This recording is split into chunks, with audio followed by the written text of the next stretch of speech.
Assalamualaikum warahmatullahi wabarakatuh.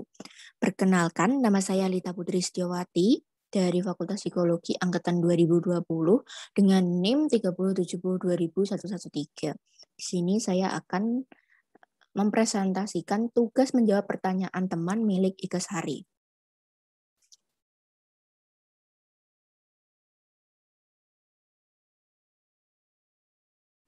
Untuk pertanyaannya sendiri, yang pertama, apa perbedaan dari sains ateis, sains sekuler, dan sains Islam?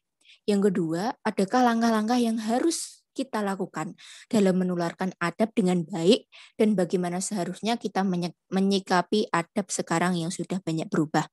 Yang ketiga, bagaimana kita bisa menilai manusia itu beradab atau tidak? Pertama, perbedaan dari sains ateis, sains sekuler, dan sains Islam. Sains ateis itu saintisnya percaya bahwa hasil riset akan mampu menjelaskan kenapa suatu fenomena bisa terjadi dari kacamata sains tanpa melibatkan Tuhan. Letak perbedaan pola pikir antara saintis dan agamawan adalah bagaimana mereka memandang fenomena alam dari kacamata mereka masing-masing. Yang kedua, sains sekuler. Sains sekuler melihat ilmu dari dua sumber. Yang pertama, rasio dan pengalaman. Yang diperkenalkan oleh aliran rasionalisme dan empirisme. Menurut rasionalisme, didapatkan ilmu itu dari ide, bukan ciptaan manusia.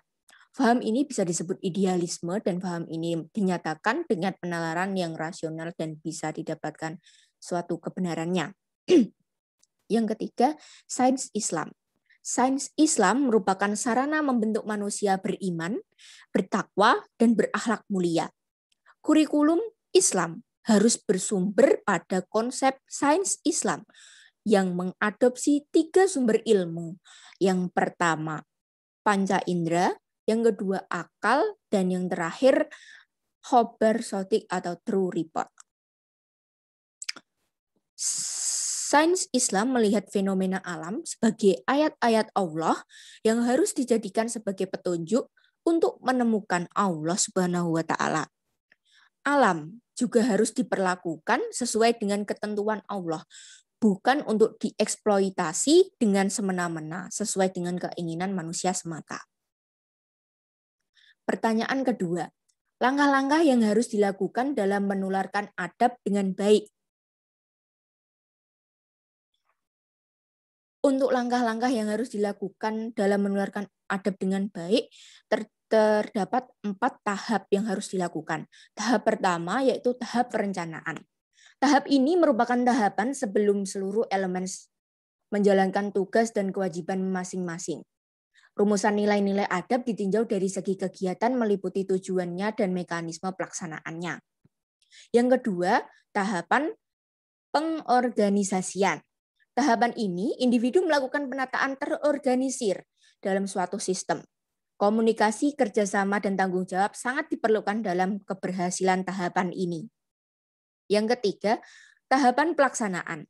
Tahapan ini merupakan implementasi dari semua persiapan yang sudah dirancang sebelumnya yang bertujuan untuk melahirkan generasi yang mampu mencapai kedewasaan diri, kematangan intelektual, dan kesempurnaan adab atau perilaku, sehingga dapat menjalankan kehidupan sosial yang lebih baik dari sebelumnya. Adab seseorang dapat dipengaruhi oleh proses belajar yang ia dapat. Keberadaan adab mampu menciptakan lingkungan yang baik, menyalurkan keteladanan yang baik, serta dapat membentuk kebiasaan-kebiasaan baik bagi diri mereka sendiri dan sekitarnya. Yang keempat dan yang terakhir merupakan tahapan evaluasi. Tahapan terakhir yang mana disebut juga tahapan menilai hasil, proses evaluasi sebagai refleksi untuk menilai dan mengapresiasi hasil kerja serta untuk bahan pengembangan pada proses-proses selanjutnya. Menyikapi berbagai perubahan adab. Umat Islam diajarkan agar bersikap adil terhadap berbagai masalah, yakni sikap dari satu sisi mau menerima dan memanfaatkan teknologi, dan dari sisi lain berusaha menjaga agar ilmu dan pengetahuan dan teknologi tidak disalahgunakan. Dalam Islam, penerapan ilmu, pengetahuan, dan teknologi dapat membantu kegiatan di bidang dakwah, pengajian Islam, metode komunikasi Islam, dan aktivitas sosial kemasyarakatan lainnya.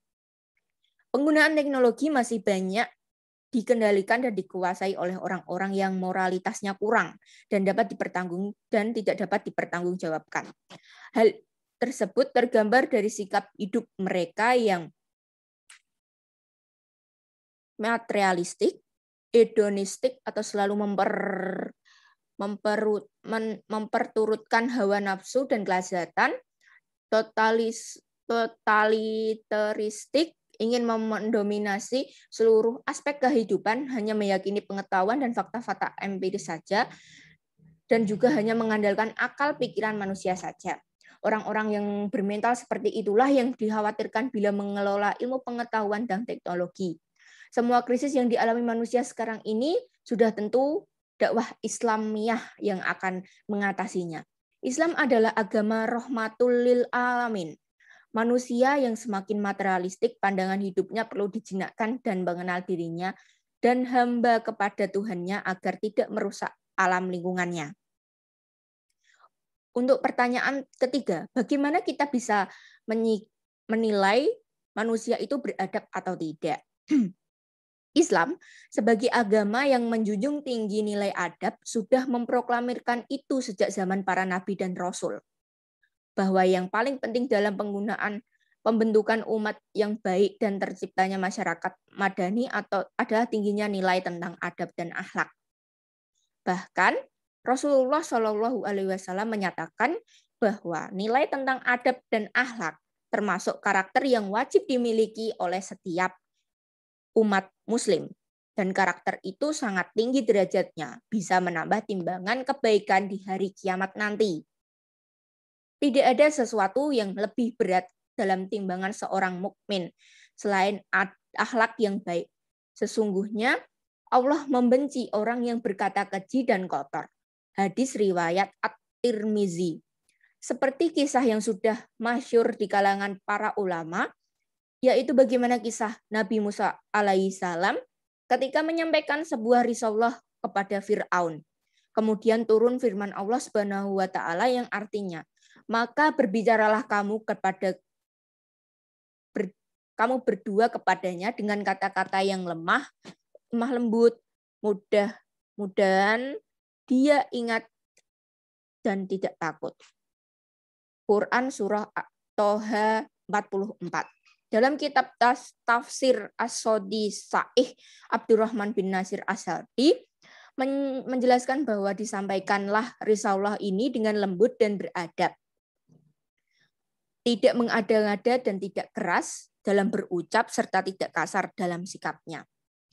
Ucapan yang lembut dapat membuat orang lain menerima, sedangkan ucapan yang keras dapat membuat orang lain semakin menjauh. Itulah karakter yang dibentuk oleh Nabi Musa alaihi salam dalam menyampaikan kebenaran terhadap Fir'aun, yaitu adab dan akhlak. Untuk referensinya sudah saya cantumkan di sini. Terima kasih untuk